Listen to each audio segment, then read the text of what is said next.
এই চ্যানেলে সম্প্রচারিত সকল খবরই সচেতনতামূলক এবং শিক্ষণীয়, কোনো কিছুই প্রভাবিত নয়। আরজিকর কাণ্ড নিয়ে সুন্দরবনে অবস্থান বিক্ষোভ বিজেপির। বসিরহাট মহকুমার সুন্দরবনের হিঙ্গলগঞ্জের বিডিও অফিসের সামনে অবস্থান বিক্ষোভ বিজেপির।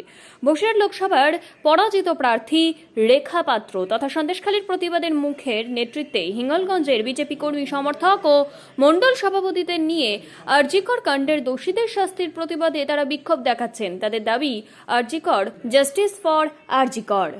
এরপর রেখা পাত্র অর্থাৎ বসিরহাট লোকসভা কেন্দ্রের মনোনীত বিজেপি প্রার্থী ছিলেন রেখা পাত্র। তিনি কি বললেন শুনুন। বিজেপির লড়াই চলছে, চলবে, ছাত্র যুব স্বার্থে আমাদের লড়াই চলছে, চলবে, এই মুখ্যমন্ত্রী তোমায় জানাই দেখ দেখ দেখ কার এই শাস্ত্র বিজেপি লড়ছে, লড়বে, এই মানুষের স্বার্থে বিজেপি লড়ছে, লড়বে, ভয় দেখিয়ে আটকানো যায়নি, যাবে না, এই ভয় দেখিয়ে আটকানো যায়নি, যাবে না, পিছিয়ে নেই। উনি কিন্তু সন্দীপ ঘোষকে অ্যারেস্ট করেছেন। আরো পেছনে যারা এর সাথে সামিল আছে তাদেরকেও অ্যারেস্ট করবেন।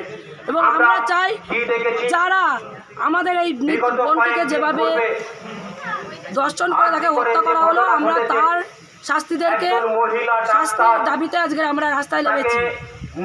এবং এইরকম ঘটনা রাজ্যে যেখানে যেখানে হচ্ছে, সেই বোন সেই সন্তানেদের অত্যাচারের দাবিতে আমরা তাদের বিচারের দাবিতে আজকে আমাদের রাস্তায় নামা। আমরা বিচার চাই।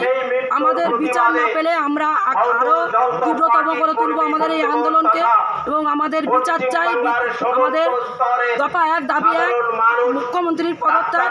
উনি যদি এই রাজ্যকে যদি সামলাতে না পারেন, এই রাজ্যের মা বোনেদের সম্মান যদি রক্ষা না করতে পারেন, ওনাকে এই রাজ্যের মুখ্যমন্ত্রী হবার কোনো অধিকার নেই। তাই অবিলম্বে ওনার পদত্যাগ করে নেওয়াটাই উচিত।